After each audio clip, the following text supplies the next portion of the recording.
es el creador de un concepto que él llama ¿cómo lo llamas? Ciberhispanidad. Ciberhispanidad. Bueno, crea muchos vocablos nuevos, ¿no? Hace falta. Bueno, Realidades pues nuevas, conceptos nuevos, claro. Con ustedes, Carlos Liáñez. Bueno. Muchas gracias por estar aquí. Estoy encantado de encontrarme en este contexto en Santa Pola.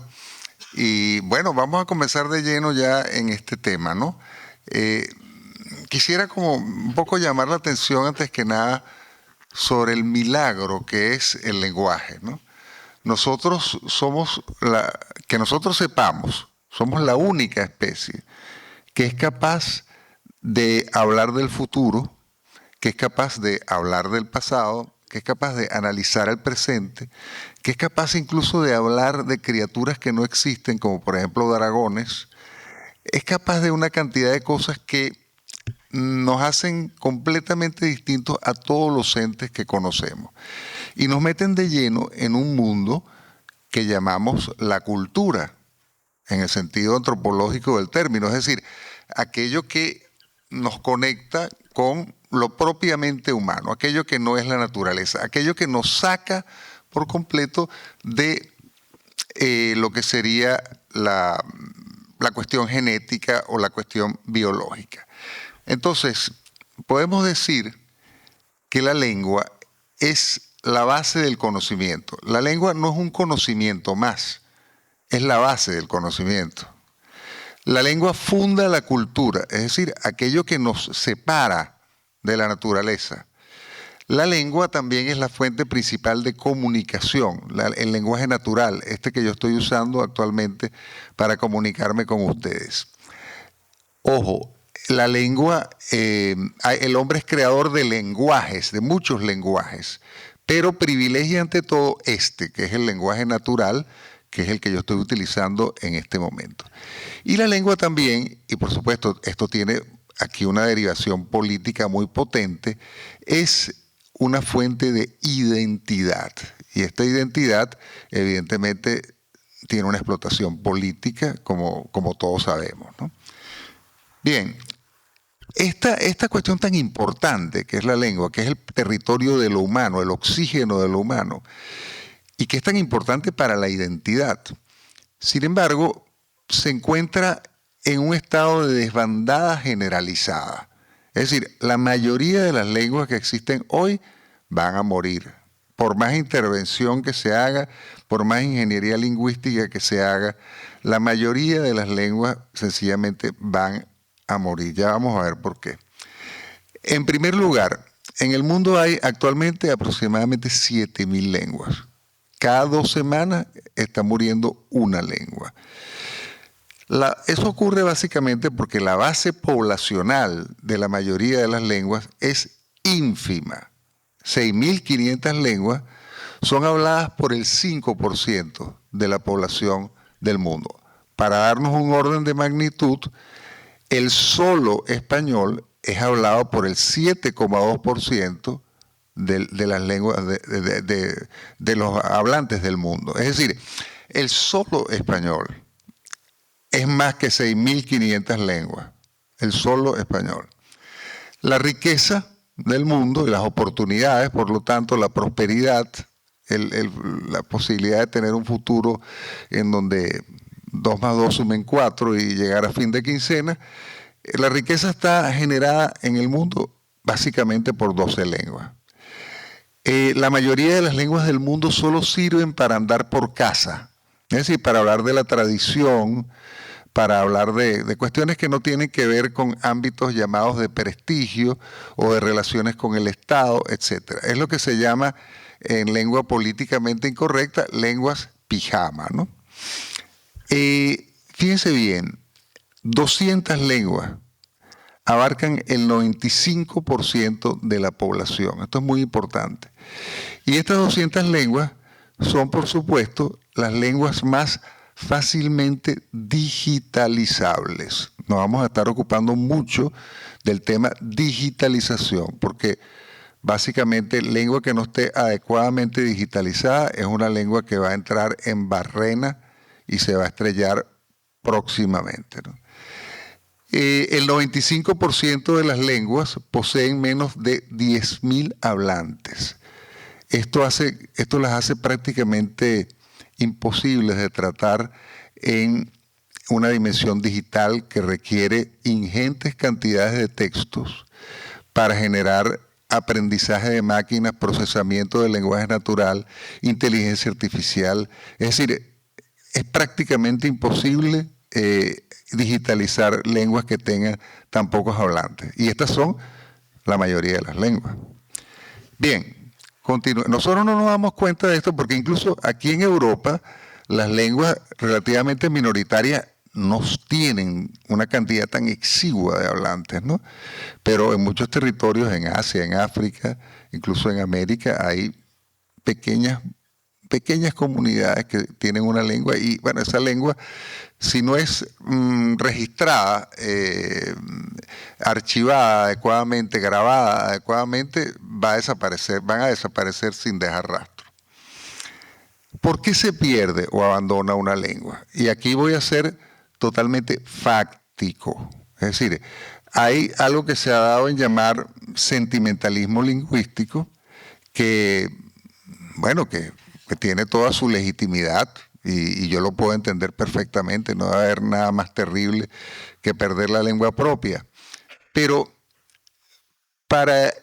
en la mesa de familia, cuando los padres discuten qué lengua le voy a transmitir a mi hijo, a veces juega la identidad y a veces juega lo práctico. Y a veces se trata de combinar ambos factores. Pero es decir, estadísticamente hablando, en la mayoría de los cambios de lengua o de interrupción de transmisión de una lengua o de aprendizaje de una lengua nueva, lo que opera es básicamente una ecuación de costo de oportunidad. Es decir, yo voy a abandonar o voy a aprender otra lengua porque ese aprendizaje va a aumentar mi capacidad de comunicación. Y yo necesito que, por alguna razón, aumentar mi capacidad de comunicación. Y ese aumento de la capacidad de comunicación va a justificar el esfuerzo que yo voy a hacer. Esfuerzo en tiempo, esfuerzo en dinero, etc. Bueno, la prueba más palpable de todo esto, obviamente, es el inglés. Es decir, la mayoría de la gente, el inglés es la lengua, el inglés es la tercera lengua del mundo en lo que a hablantes de lengua materna se refiere. Pero cuando hacemos la suma de hablantes lengua materna, hablantes lengua extranjera y hablantes lengua segunda del inglés, entonces el inglés es la primera lengua del mundo. ¿Por qué? Porque la mayoría de la gente evalúa que el inglés aumenta su capacidad de comunicación y lo hace a tal punto que justifica el esfuerzo en tiempo y dinero que se invierte en eso. Muy bien, entonces continuemos. Nuestra lengua es una de las megalenguas del mundo.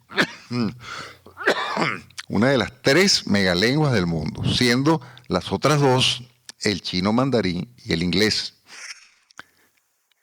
Esto nos pone a nosotros en una especie de transatlántico lingüístico, nos pone a nosotros en la liga más alta en lo que lenguas se refiere en el mundo. Y esto nosotros no lo estamos aprovechando de manera suficiente. Es decir, incluso ni siquiera tenemos conciencia de ello. Vivimos como vive el pez en el agua. La vida del pez depende de estar en el agua, pero el pez no tiene conciencia del agua.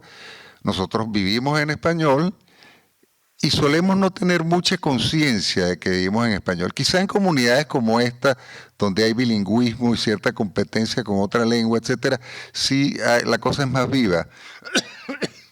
Pero en Hispanoamérica la gente habla español y punto, y ni se da cuenta de que está hablando español. Vive como el pez en el agua, totalmente inconsciente del agua, siendo el agua en este caso el español.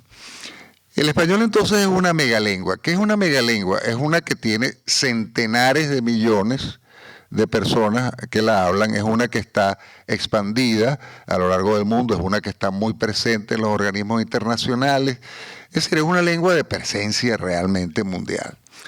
En este sentido, el español es la primera lengua de América. Yo siempre digo, sobre todo aquí en España, porque hay gente que no se ha dado cuenta de esto. El español es una lengua americana de origen ibérico.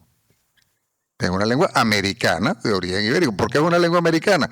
Porque el 92% de los hablantes de español están en América. Es decir, cuantitativamente es apabullante el hecho de que, el español es una lengua que se mudó, ¿no? Nosotros, el español es una lengua que está en América, el futuro del español está en América, el futuro del español en el mundo está en América por muchísimas razones, entre ellas el hecho de que el 92% de los hablantes de español están en América. Y son el 46% de los hablantes de América. El español es realmente la lengua más práctica para aprender en América, si uno quiere más o menos entenderse por todas partes del mundo, incluyendo Norteamérica, es el español. Es la primera lengua en implantación. ¿Qué significa esto? Y esto es muy importante. Los que hablan español suelen hablarla también como lengua materna. Es decir, no como, por ejemplo, los francófonos. Hay una cantidad de francófonos que hablan francés, pero que aprendieron francés en el colegio, no hablan francés en la casa. En el caso de África, por ejemplo. Entonces, el español es la primera, es una lengua entre las grandes lenguas del mundo, la que tiene mayor implantación como lengua materna, que aproximadamente 94%. En las otras lenguas, grandes lenguas, es muchísimo menos de 40, menos de 30%. Es la segunda lengua materna del mundo, y ojo, esta es la estadística dura, ¿no? Porque hay muchísimas cifras sobre la cantidad de hablantes que hay de una lengua en el mundo, y esto forma parte de la propaganda de la guerra de los idiomas, etcétera, ¿no? Pero los hablantes duros, lo que sí se puede decir, este sí habla, es los hablantes de lengua materna. Es decir, todo ese tema de que aproximadamente 1.000 millones de personas hablan inglés como lengua extranjera, bueno, eso es muy cuestionable, y se dice, la gente que estudia este tema, que esos supuestos hablantes de lengua extranjera, de inglés como lengua extranjera, lo hablan en un nivel medio-bajo hacia abajo. Es decir, básicamente saben preguntar dónde está el baño en un aeropuerto y dame un café en un aeropuerto. Y saben pedirlo, pero cuando le responden, no entienden. Porque es que hablan muy rápido. Bueno, el español es la segunda lengua en inteligencia artificial. Ya me voy a extender un poco sobre esto.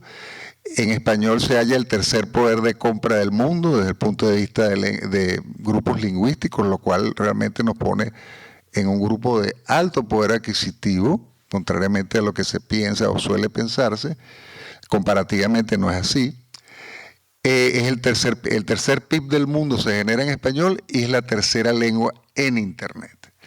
Entonces, tras estas cifras triunfantes, vamos a tratar de explicar rápidamente lo que es el sistema lingüístico mundial, porque en el mundo hay un sistema lingüístico que ha sido descrito por dos personas, Louis-Jean Calvet, un francés, un lingüista francés, y Abraham de Swam, un sociolingüista holandés.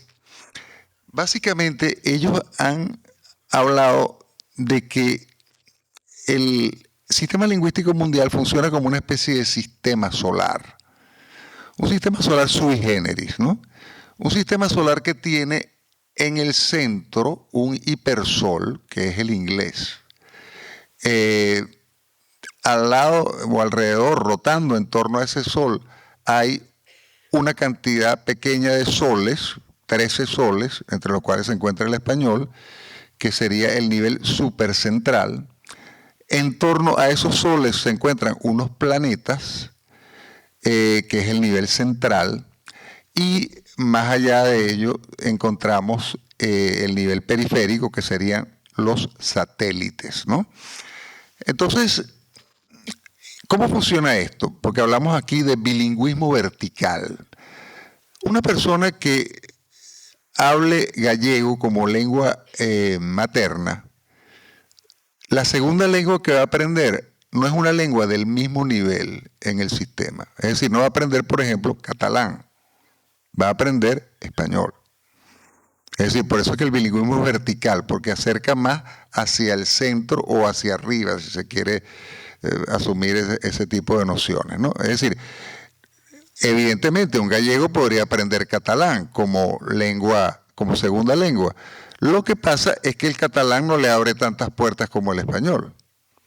Entonces, la ampliación de la capacidad de comunicación estadísticamente lleva a que las personas no aprenden en primer lugar una lengua del mismo nivel, sino una lengua que esté por encima, que le amplíe la capacidad de comunicación. Por ejemplo, un gallego va a aprender español.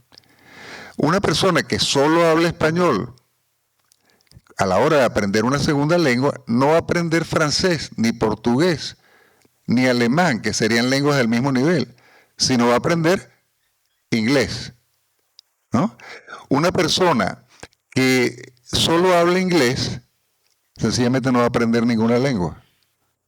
Los ingleses son absolutamente, generalmente, la mayoría de los angloparlantes, incluso cultos, incluso gente en el ámbito académico, solo habla inglés, ¿no? ¿Por qué? Porque no tienen, o sea, no hay otra lengua, ellos no vislumbran que haya una lengua que les esté abriendo más puertas de comunicación que la suya. En cambio, el resto de las lenguas del mundo siempre tienen como una lengua por encima. Entonces, ¿por qué se habla de bilingüismo vertical? Lo que mantiene el sistema lingüístico unido son los bilingües. Y los bilingües operan normalmente, a menos que haya ingeniería lingüística, ingeniería social, pero si uno los deja solitos, ellos van a optar por la lengua que más oportunidades les ofrece. Entonces, un catalán aprenderá español, un catalano parlante ahora aprenderá español y no gallego, un hispanohablante aprenderá inglés y no francés, alemán,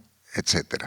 Y un inglés o un angloparlante sencillamente no aprenderá ninguna lengua. A mí me impresiona en Venezuela cómo estadounidenses vivían 20 años en Venezuela y no hablaban español. Es decir, increíble, porque todos los venezolanos, clase media ilustrada, pretendían o querían hablar en inglés, le hablaban en inglés, ellos estaban encantados en que les hablaran en inglés y total, nunca aprendían español. Eso no puede... para ponerles otro ejemplo muy claro, a mí siempre me daba risa, dice, ¿qué talento para los idiomas tienen los holandeses? No tienen ningún talento para los idiomas, lo que pasa es que tienen que aprender una lengua que les abra posibilidades de comunicación. Y de hecho, los pueblos que tienen grandes lenguas suelen no estar muy dotados para las lenguas, porque sienten que están en un universo lingüístico de tal magnitud que no tienen que estar viajando, ¿no? Muy bien. Entonces tenemos las lenguas centrales. Bueno, así funciona el sistema lingüístico mundial. Pero este sistema lingüístico mundial está de caída y de salida. Vamos a tratar de explicar por qué. Esto ha funcionado hasta hace nada, pero actualmente, dado el procesamiento del lenguaje natural y la inteligencia artificial, el sistema que acabo de explicarles está fracturándose, está disolviéndose. Porque la traducción y la interpretación automática están llegando a unos niveles impresionantes de, bueno, no voy a decir de perfección todavía, pero sí de calidad bastante importante. Les cuento una pequeña anécdota ilustrativa de lo que estoy diciendo. Mi hija mayor se casó en febrero en Chile y ella vive en Canadá. Los invitados venían de todas partes del planeta, aquello era una boda global, ¿no? Entonces, en la ceremonia íbamos a leer mensajes y esos mensajes, por supuesto, estaban en español, pero la mitad de las personas que venían no hablaban español. Entonces se decidió hacer una traducción en inglés. Fíjense ustedes qué interesante todo esto para entender el sistema, ¿no? ¿Por qué se hizo la traducción en inglés? No es porque fueran anglófonos los que no hablaban español, sino porque todas esas personas que hablaban otros idiomas distintos al español hablaban inglés, ¿no? Entonces ahí el inglés funciona como la lengua hipercentral, perfectamente, la lengua central del sistema. Ahora, ¿qué ocurre? Yo le doy a mi hija mi texto, un texto obviamente como buen padre amante de su hija, un texto lleno de afectividad, de guiños, de contexto familiar, es una cantidad de cosas. Es decir, no era un texto científico de artículo de revista arbitrada, que es un texto que denota y ya. Y se lo doy y le pregunto con voz temblorosa, ¿y quién va a traducir esto? Y ella me responde con una gran sonrisa, Deep L. Deep L.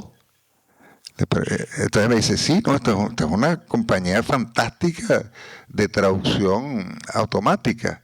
Y eso es gratis. Le pregunto, sí, eso es gratis. Entonces, te traigo el texto impreso dentro de 5 minutos. Porque yo le digo, me traes el texto para corregirlo, porque indudablemente que habrá que hacerle por lo menos unos retoques. Me trajo el texto en inglés y no le hice ningún retoque. Ningún retoque.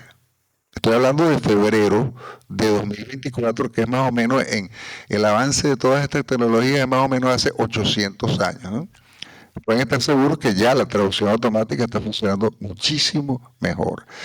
Y a la traducción automática se añade la interpretación automática.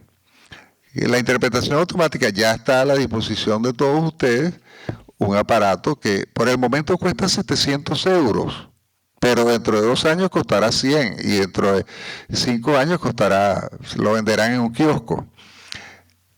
¿Cómo funciona este aparato? Es una pequeña caja que trae 4 auriculares. Uno se pone los auriculares, el interlocutor de uno, del otro, el otro se pone los otros auriculares y uno escoge qué combinación de lenguaje entre 70 lenguajes. Ese aparatico ya comunica mejor que el inglés que poseen la mayoría de las personas que dicen hablar inglés. Tiene un nivel superior al nivel medio. Ahora, obviamente, no es un nivel perfecto, pero de acuerdo a las investigaciones que yo he venido haciendo, los pesimistas calculan que la traducción e interpretación automática irrumpirán de manera plena y con calidad total entre 10 a 20 años. Entonces, ¿qué implica? Esto es un cataclismo en el sistema lingüístico mundial, ¿no? Porque resulta que el inglés, que era como el latín en la misa, bueno, ya de repente la misa ya no se da en latín, sino que se puede dar en cualquier lengua, ¿no? Entonces esto genera un trastocamiento de las jerarquías y esto tiene un valor simbólico de impacto en lo que se refiere a la percepción de las culturas, ¿no? Ya vamos a ver esto en detalle. Por de pronto, la instancia hipercentral, lo que era el Sol, desaparece.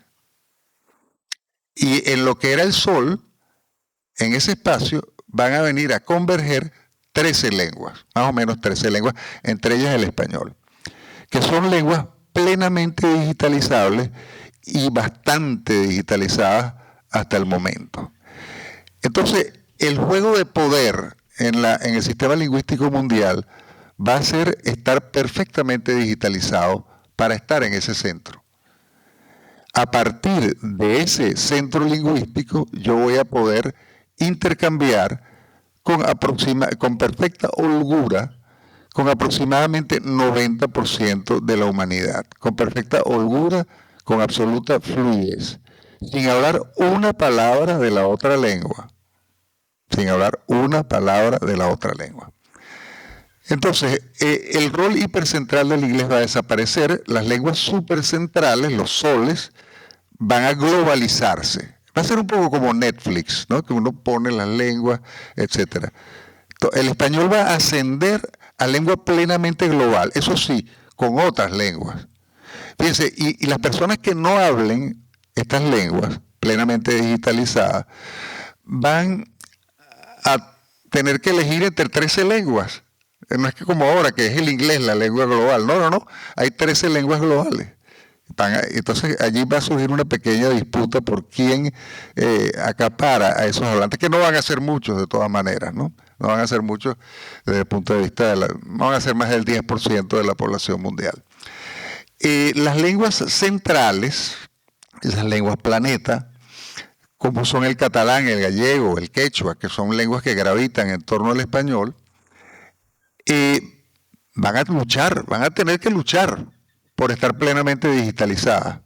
Porque, es decir, la cantidad de servicios que se van a proveer sobre la base de la digitalización y la ingeniería lingüística va a ser de tal magnitud que quien no esté adentro va a estar afuera.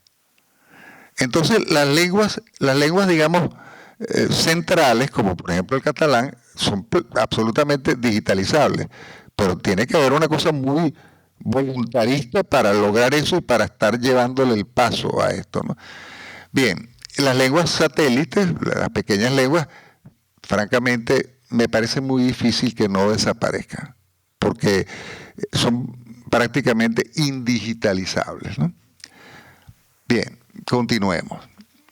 Las consecuencias de la caída del sistema, donde hay cosas muy buenas para nosotros los hispanohablantes con la caída del sistema. Es decir, el hecho de que el inglés ya no sea el centro del sistema y que nosotros entremos en una especie de oligopolio que administra el centro del sistema simbólico del mundo, nos pone en una posición absolutamente extraordinaria, absolutamente extraordinaria, ¿no?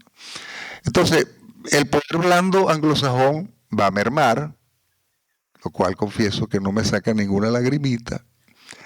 Las lenguas supercentrales van a constituir un oligopolio cultural real, ¿no? Va a haber entonces 13 lenguas mundiales que nada más poniéndome los aparaticos yo intercambio con 90% de la humanidad.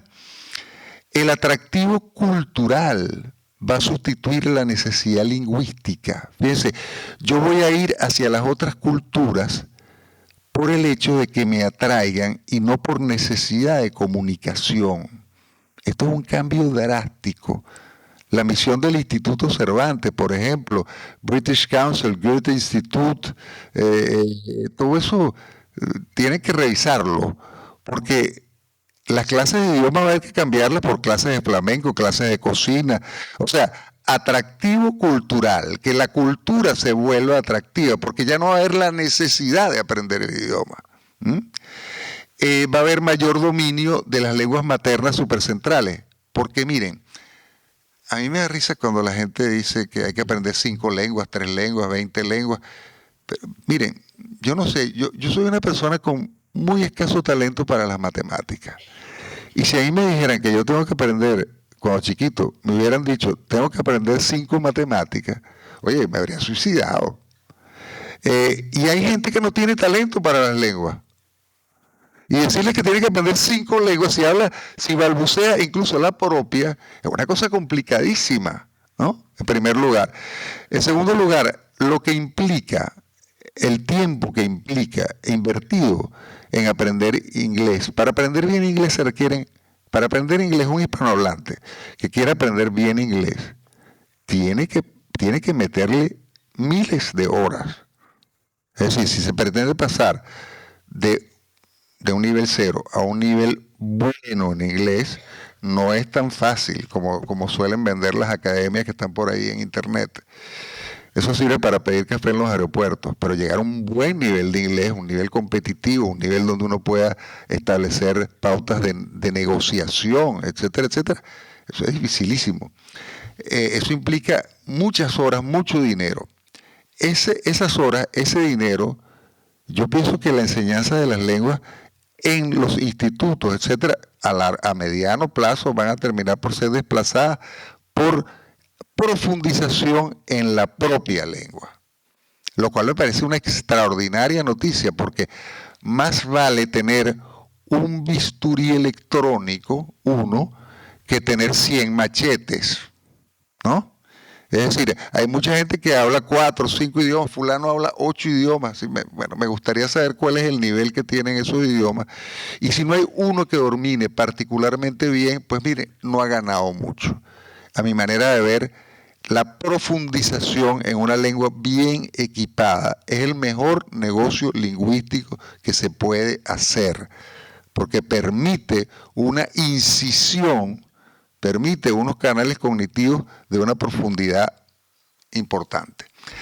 La otra cosa fundamental es que en la nueva educación que va a surgir por el desmoronamiento del sistema lingüístico mundial, es que la comunicación intercultural también va a tener que pasar a ser una materia. ¿Qué me refiero yo con comunicación intercultural? Como ya no tengo que aprender el idioma, entonces tengo que aprender, debo enfocarme más en cómo me visto, cómo vuelo, cómo toco, qué como en las otras culturas.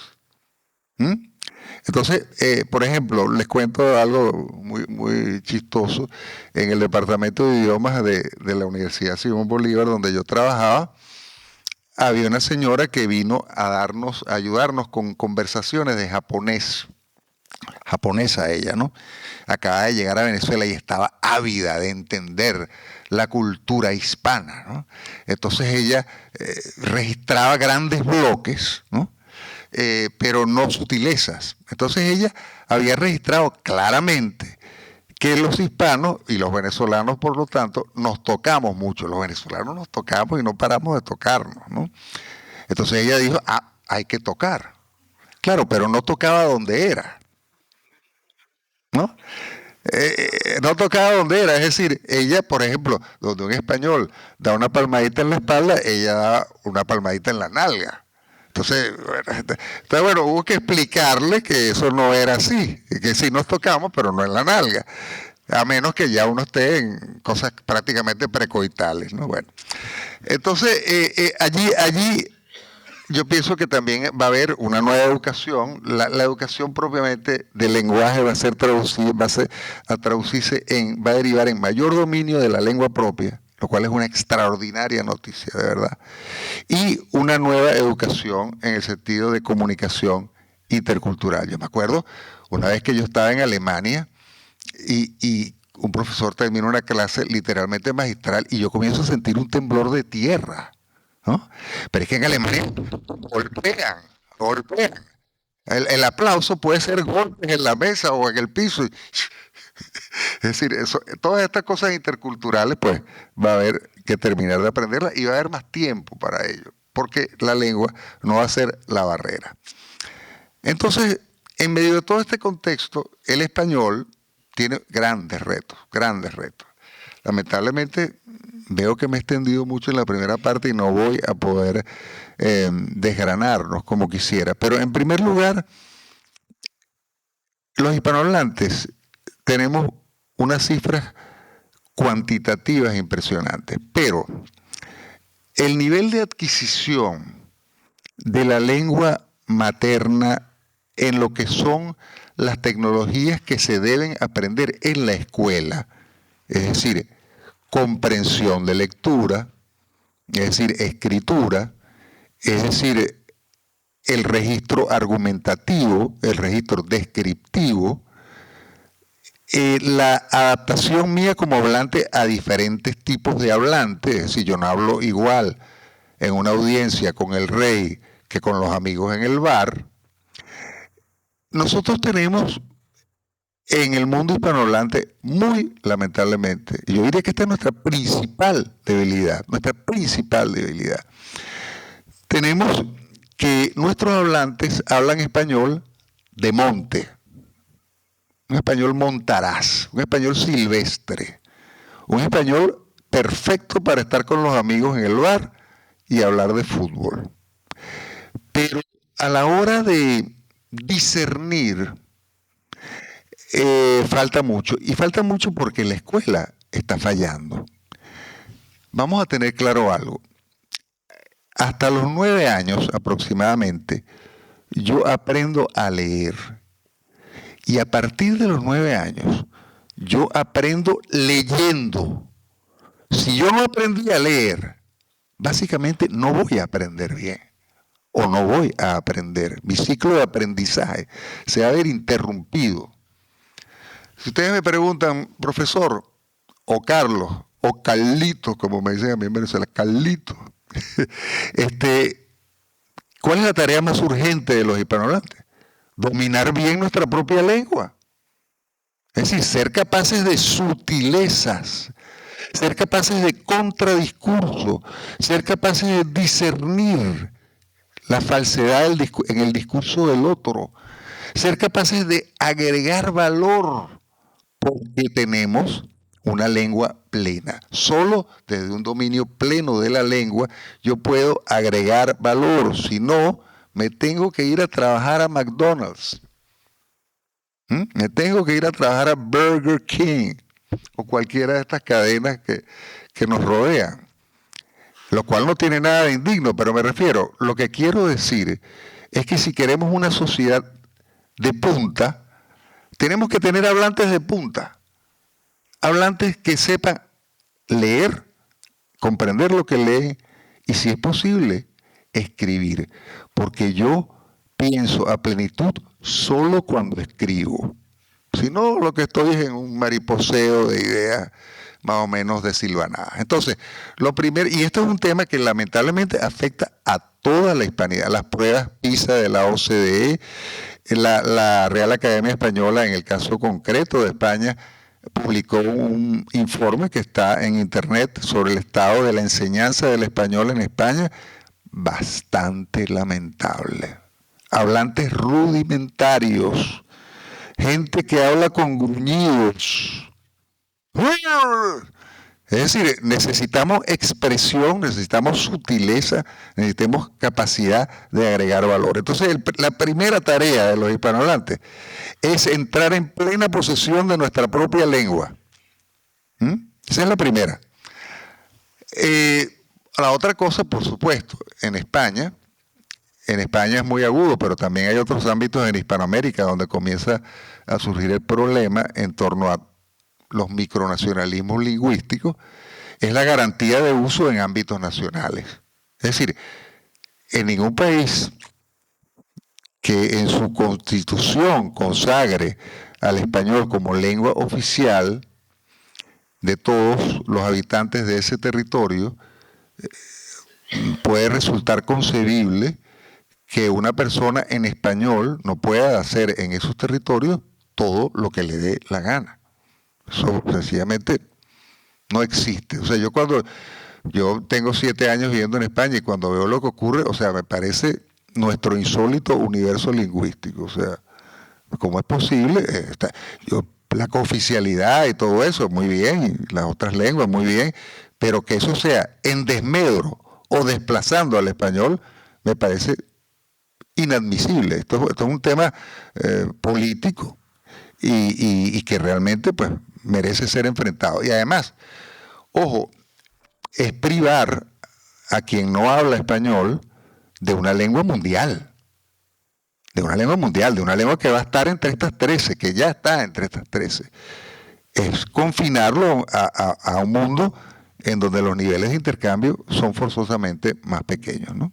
Y la cooficialidad me parece muy bien siempre que no vaya en desmedro de la lengua de todos, ¿no? Y esto es un tema que también hay que garantizarlo.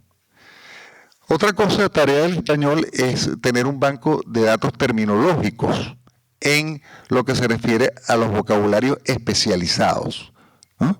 Evidentemente el español tiene algunas pequeñas lagunas en terminología científico-técnica. Esto es un tema que se puede solucionar muy rápidamente, consensuando los términos, si hay varios, llenando la laguna terminológica, creando, neologizando y agrupando todo esto en un banco terminológico panhispánico, lo cual es una cosa muy sencilla, pero que no ha sido hecha. Otra cosa es la garantía de uso en ámbitos internacionales. Nosotros tenemos que estar en todos los ámbitos internacionales presentes. Y no estamos, por ejemplo, en la Corte de Justicia de La Haya, no estamos en la OCDE. En la ONU no somos lengua de trabajo. En la Unión Europea no somos lengua de trabajo. Y eso porque los países hispanoamericanos básicamente no se dedican al asunto, y España, que tiene una dirección general del español en el mundo en el seno del Ministerio de Asuntos Exteriores, está muy ocupada con promover las lenguas regionales en Europa. Eso la está consumiendo. Y caramba, a mí me parece que, no sé, desasistir al jugador que juega en primera división es un grave error político, muy grave. Bueno, la otra cosa sobre la cual me voy a extender ahora es sobre el equipamiento tecnológico pleno, porque insisto, lengua que no esté adecuadamente digitalizada va a desaparecer. Y lo vamos a ver muy pronto, ¿eh? Es decir, incluso aquellos entre nosotros que tienen más canas aquí hoy, va a ver cómo el tema de la digitalización de las lenguas va a generar una crisis, una crisis. Y por supuesto, garantía de uso en el ciberespacio. Esto tiene que ver con el ancho de banda y con la velocidad. El ciberespacio va a ser cada vez más inmersivo. Es decir, básicamente todo el tema de hologramas, todo el tema de trajes ápticos, creo que se llaman. Es decir, me va a permitir a mí tener sensaciones táctiles a distancia y ver a la otra persona de manera tridimensional en una sala virtual en la que pautemos una cita. Esto no es futuro, esto ocurre ya, ¿no? Solo que ocurre es muy costoso por el momento y solo se da en círculos muy, muy pequeños, corporativos, ¿no? Pero, por ejemplo, les puedo contar que Jean-Luc Mélenchon, un señor que es chavista francés, lanzó su candidatura presidencial cuando las últimas elecciones en Francia, presidenciales, en 4 ciudades simultáneamente. Él está solo presente en una y en las otras eran hologramas, ¿no? Esto va a ser cada vez más frecuente. Y entonces aquí el ancho de banda y la velocidad y todo el cableado o los satélites adquieren una importancia literalmente estratégica, ¿no?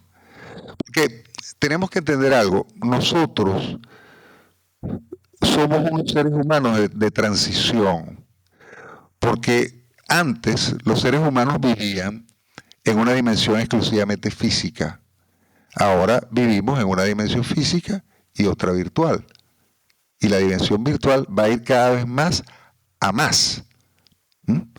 Sigamos. Estábamos hablando del futuro del español, todo esto es futuro. Una persona que decía por ahí que venía por la historia. Bueno, espero que también encuentre por aquí algunos elementos de satisfacción. El futuro del español depende ante todo de mantenernos en el tránsito ascendente de las lenguas supercentrales, manteniéndonos entre las lenguas mejor digitalizadas. Pues absolutamente estratégico. Ahora, aquí hay un pequeño problema. Nuestro tránsito depende hoy, nuestro tránsito ascendente hacia la digitalización, depende hoy de Google, Microsoft, IBM, Amazon, Facebook, Apple y, agregaría yo, por el asombroso trabajo que ha hecho en apenas un año X, lo que era Twitter. Ya la inteligencia artificial de X es asombrosa, increíble el trabajo que han hecho en un año. Fíjense ustedes, toda esta cosa tecnológica que estoy hablando de procesamiento del lenguaje natural e inteligencia artificial, en el caso de estas compañías, implicó una inversión de 140.000 millones de dólares el año pasado. Este es el futuro, ¿no? Entonces, ¿qué vemos aquí? ¿Cuál es el problema político aquí? El problema político es que pues, estas son empresas, yo no diría tanto que, el problema no es tanto que sean estadounidenses, no tengo yo tanto ese problema, sino es que son empresas cuya lógica es comercial, es meramente comercial, por el momento. Y eso sería una lógica relativamente benevolente. Pero digamos, estas máquinas, estas compañías, pasan a tener un poder sobre la lengua brutal, brutal. Y nosotros, como humanidad, tenemos que poder negociar un acuerdo ganar-ganar para que ellos hagan negocio con nuestra lengua y nosotros hagamos negocio con el hecho de usar las tecnologías que ellos están produciendo. Pero es un tema donde tiene que haber algunos mecanismos de supervisión, ¿no? Porque fíjense, David Fernández Vítores, que es un señor que se encarga de producir los informes del Instituto Cervantes, que salen anualmente sobre el estado del español en el mundo, escribió un libro que se llama Panhispania, por cierto, que salió hace nada, y dice: Microsoft, Google y OpenAI convierten lo que decimos en macrodatos y toman decisiones instantáneas sobre cuál es el uso conceptual de cada palabra. Esos datos tienen una capacidad normativa, porque después se utilizan para producir lenguaje nuevo, con lo que favorecen la inercia de su utilización. Lo más probable es que eso vaya a desplazar al poder normativo de la Real Academia. Básicamente, ¿cómo funciona esto? Si ustedes tienen OpenAI o Gemini, por ejemplo, de Google, sinceramente yo les recomiendo que quien no lo tenga, la compre, pero la de pago. Porque es que, con toda franqueza lo digo, el mundo se debe dividir entre quienes usan inteligencia artificial y quienes no lo usan, ¿no? Y va a haber una diferencia sustancial, porque es como tener una capacidad de diálogo con un ente generador de información y de opiniones increíble. Entonces, ¿cómo funciona como cliente la inteligencia artificial? Básicamente, ella se va adaptando al tipo de hablante que yo soy. Si yo le hablo como profesor, ella me va a responder en un registro académico. Pero si yo le hablo como un jefe de banda que está luchando por el control de unas manzanas en una ciudad por el tráfico de drogas, se va a mimetizar también con esa manera mía de hablar.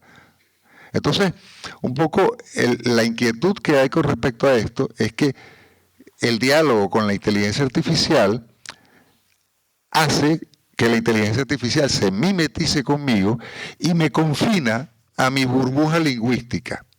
Es decir, no me coteja, no me pone en diversos registros. Y entonces, bueno, si ya yo tengo un registro de lengua absolutamente amplio y muy abarcante, no hay ningún problema. Pero ¿y si yo soy un insuficiente? Allí me voy a quedar, ¿no? Y bueno, por otro lado, esto perturba totalmente el esquema de las academias, que es más bien de arriba hacia abajo. Esto es todo de abajo hacia arriba. Y si es en una lógica comercial, bueno, pero si entrase en algún momento en una lógica política, es decir, si hubiese la voluntad política de estrechar nuestros canales cognitivos, se podría hacer. Se podría hacer mucho más fácil que Big Brother en 1984. Mucho más fácil, ¿no?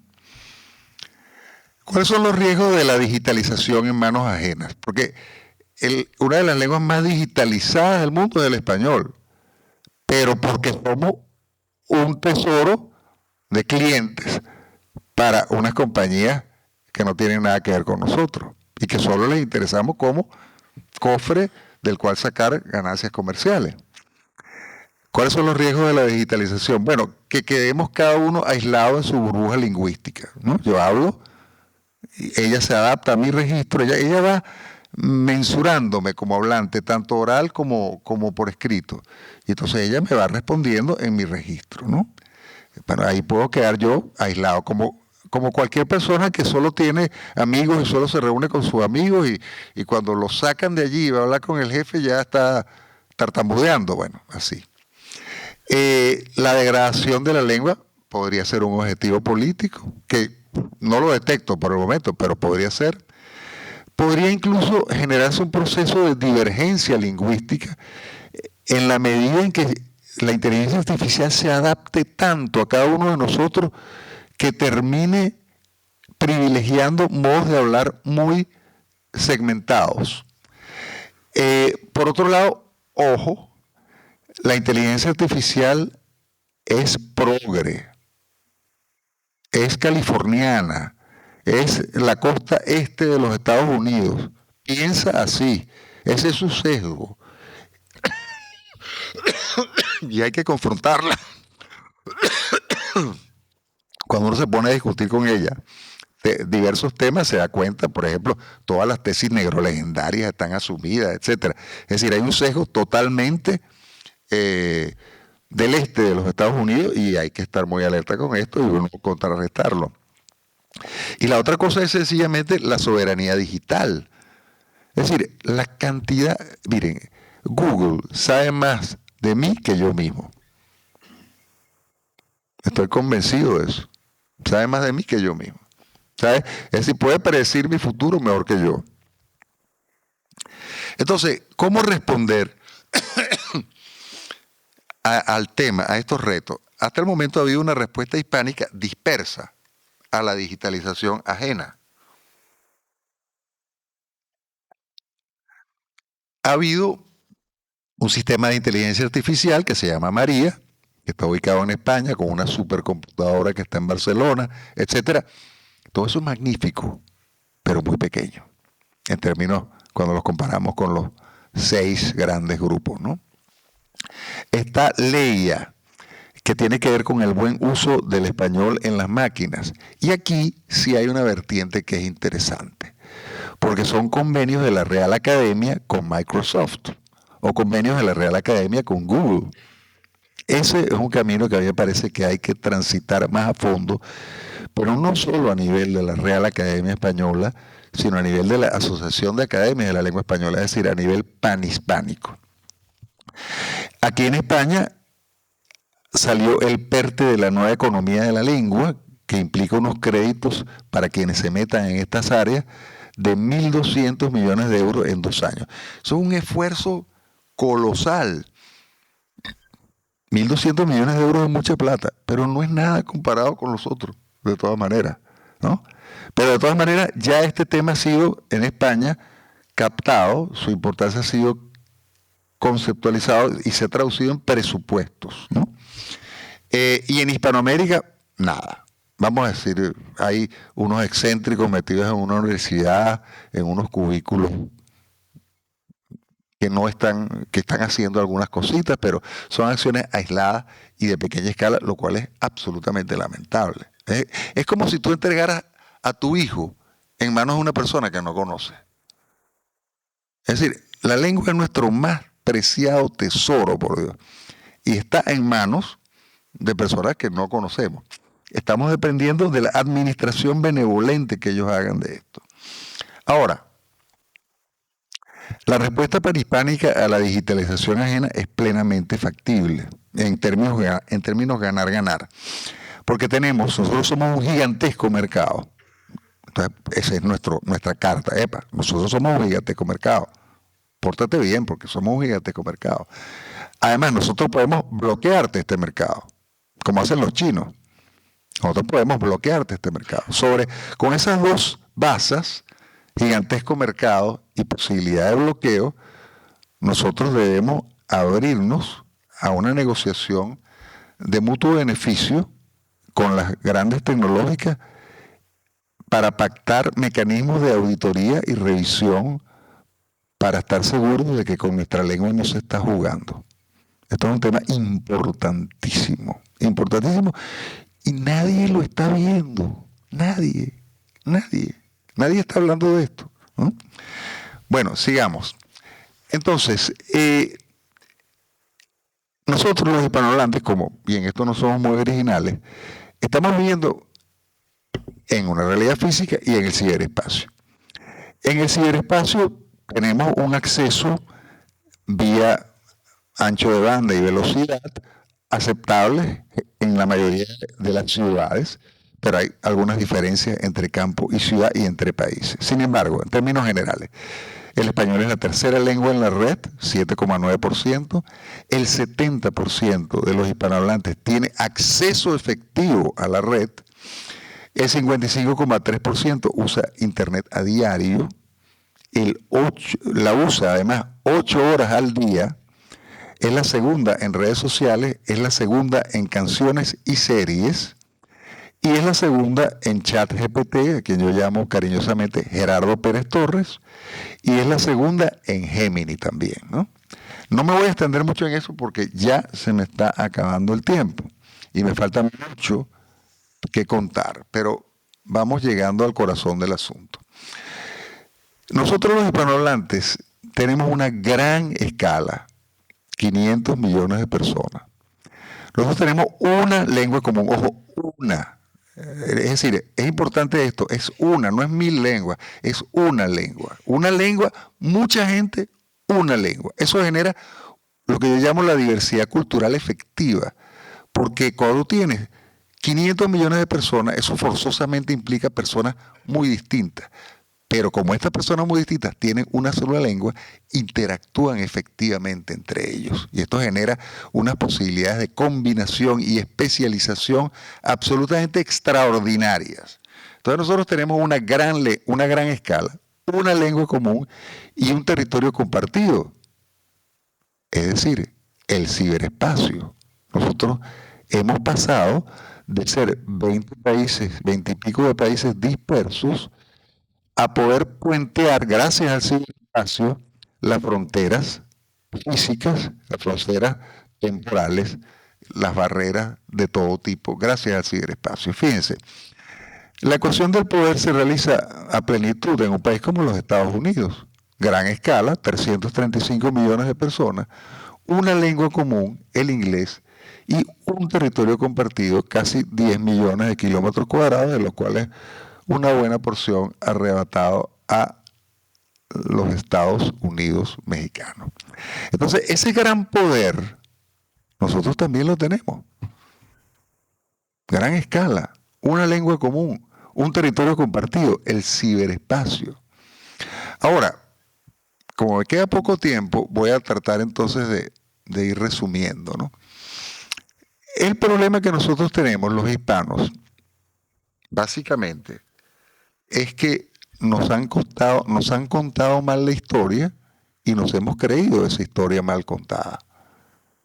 Es decir, nosotros somos un gigante, un bloque histórico-cultural gigantesco, con unas posibilidades cuyos límites están solo en la programación de nuestras mentes. Nuestras mentes han sido programadas con un borrado de origen.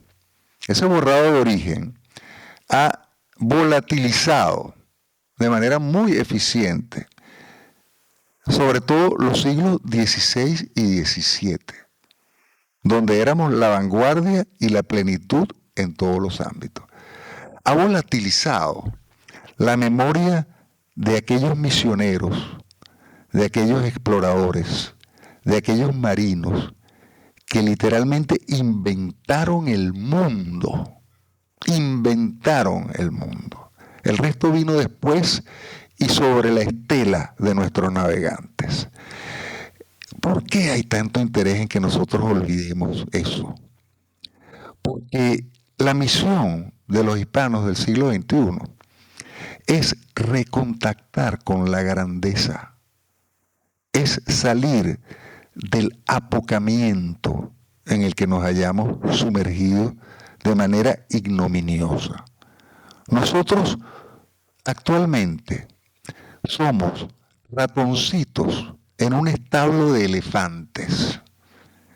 Nosotros actualmente somos personas navegando en canoas en un mar extremadamente proceloso. Nuestra verdadera talla, lo hablábamos el otro día con unos compañeros ayer, nuestra verdadera talla es la imperial. Es decir, cuando nosotros fuimos a plenitud, fuimos un imperio. Ese imperio, por supuesto, es imposible de reconstruir exactamente en los mismos términos, pero nosotros tenemos mucho de qué inspirarnos en lo que se refiere a actitudes, adaptándolas al siglo XXI, para recuperar la memoria de que nosotros, mientras navegábamos juntos en un magnífico galeón, hacíamos portentos. Ese magnífico galeón en el siglo XIX estalló y nosotros vivimos aferrados a los pedazos de ese galeón y creemos que nuestro destino político nuestra comunidad política está en ese pedazo de galeón al cual estamos aferrados. Es decir, España, Argentina, Ecuador, México, El Salvador, Venezuela. Esos son pedazos del galeón. Nosotros tenemos que entrar en una dinámica centrípeta que nos haga conscientes de que nosotros somos grandes en la talla grande y que nuestra talla es la talla grande. Estamos demasiado distraídos con nuestros pequeños países. Tenemos que entrar, como dirían en la escuela de Oviedo, tenemos que entrar en la dialéctica de imperios. Tenemos que ponernos y vernos en primera división. Y esto está ocurriendo. Es decir, básicamente, este cuento mal echado que nos tiene inhibidos está siendo desplazado de manera gradual por la rebelión hispanista, lo que yo llamo en llamar la rebelión hispanista, que por cierto hablo de esto en el prólogo de este libro, que es el libro de la película Hispanoamérica, Canto de Vida y Esperanza, del documental de José Luis López Linares. ¿La rebelión hispanista en qué consiste? Básicamente, nosotros los hispanohablantes nos hemos hartado del cuento que nos han echado y hemos comenzado a revisar la historia y nos hemos dado cuenta de que hemos sido puestos ante espejos deformantes, que nosotros no somos enanos deformes, engendros ignominiosos, sino magníficos cuerpos totalmente dotados para caminar erguidos por el mundo. Ahora, tenemos que verlo, porque si no, es decir, quien entra al campo de batalla creyéndose inferior ya está vencido. Nosotros fuimos capaces de plenitud y podemos volver a ser capaces de plenitud. Entonces, para ello el ciberespacio es absolutamente central. Actualmente, en el ciberespacio están ocurriendo una cantidad de intercambios interhispánicos absolutamente extraordinarios. El ciberespacio hace que nosotros en tiempo real intercambiemos porque no hay tiempo, no hay espacio y hay una sola lengua. ¿Qué son los intercambios interhispánicos? O lo que yo denomino intercambios interhispánicos. Son aquellos que se dan entre personas hispanohablantes, pero que no son del mismo país. Pues claro, siempre ha habido intercambios entre hispanos, ¿no? Españoles con españoles, mexicanos con mexicanos, peruanos con peruanos, etc. En cambio ahora, los intercambios están siendo cada vez más entre hispanohablantes de diversos sitios. Esto está configurando una nueva realidad que en la medida en que va rodando espontáneamente irá demandando una institucionalidad panhispánica. Esto estoy absolutamente convencido de esto y he encontrado maneras un poco de mensurar esto, ¿no? Es decir, la necesidad crea el órgano, ¿no? Es decir, si nosotros comenzamos a intercambiar, a hacer intercambios interhispánicos y no hay estructuras que acompañen esos intercambios interhispánicos, va a haber una demanda ante las clases políticas de institucionalidad panhispánica. Pero es una demanda de abajo hacia arriba. Esto ya está en curso, digamos. Esto es espontáneo. Ahora, la rebelión hispanista no es espontánea. La rebelión hispanista toma nota de que esto está ocurriendo y trata de incidir en ello para acelerar este proceso, ¿no? Y entonces allí hay 4 olas de la rebelión hispanista, que yo explico 2 de ellas aquí en este libro. Básicamente, la primera ola, y esto lo digo muy brevemente porque después lo voy a profundizar, en la primera ola se ha buscado mostrar la realidad, nuestra realidad, que es una realidad capaz de plenitud, capaz de belleza, y no una realidad de engendros ignominiosos. Una segunda etapa que es una de demostrar, perdón, no de demostrar, demostrar la primera. La segunda es demostrar. Por ejemplo, ustedes ven este documental y se quedan asombrados. ¿Cómo es posible? No es que éramos unos monstruos. ¿Cómo es posible que no seamos unos monstruos, no? Porque fíjense, nosotros estamos prisioneros de un marco que nos dice Imperio Español, Hispanidad Unida, igual ignominia, igual atraso, igual crueldad, que es lo que hace la rebelión hispanista, por métodos y medios que voy a afinar más después cuando estemos hablando con Alberto. Básicamente muestra que eso no es así, demuestra que eso no es así, muestra que eso no es así, trabaja en redes para acelerar los intercambios interhispánicos y terminará por generar demandas colectivamente concertadas en las redes que sean transversales a la hispanidad y que nos vayan haciendo sentir que nosotros tenemos una musculatura que tenemos que desarrollar rápido, porque cuando la utilizamos juntos, nada nos es oponible. Voy a poner un ejemplo que siempre traigo a colación. No sé si ustedes recordarán que hace unos años unos tecnócratas en Bruselas pretendían quitar la ñ de los teclados de los ordenadores. Bueno, y eso sencillamente por una razón de escala, en fin, unas consideraciones que tendrían su econometría muy bien montada. Caramba, apenas surgió el anuncio de eso, comenzó un movimiento espontáneo, absolutamente panhispánico, de abajo hacia arriba, donde participó todo tipo de personas, en el sentido de que nadie nos iba a quitar la ñ de los ordenadores. ¡Cono! Nadie nos iba a quitar la ñ de los ordenadores. Y eso fue tan efectivo que los tecnócratas retrocedieron. Porque los tecnócratas ante 500 millones de personas retroceden. Los mercados ante 500 millones de personas retroceden. Entonces, nosotros tenemos que aprovechar a plenitud el ciberespacio, darnos cuenta de que en la medida en que tomemos iniciativas allí conducentes y transversales, eso nos da una idea de nuestra fuerza, y que en la medida en que tomemos noción cabal de nuestra fuerza real, pues comencemos a calibrar el costo de oportunidad que significa estar separados, que es un costo de oportunidad terrible, ¿no? Entonces, bueno, para concluir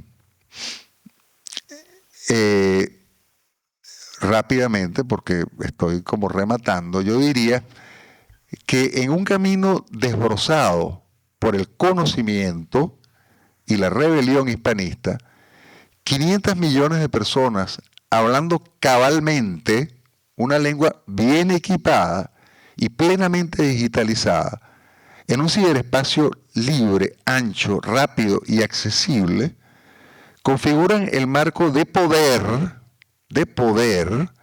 desde donde podemos regresar a la coescritura de la historia. Todo gravita en torno a mantener la lengua española, que es la locomotora de nuestro futuro y de nuestro presente. Yo vengo de Caracas, a 8.000 kilómetros de aquí, ustedes me están entendiendo perfectamente y yo no tengo que hacer un contorsionismo lingüístico para que me entiendan. Eso es un milagro, eso es un continente simbólico de comunicación que tiene un valor político que tenemos que cultivar y que tenemos que empujar.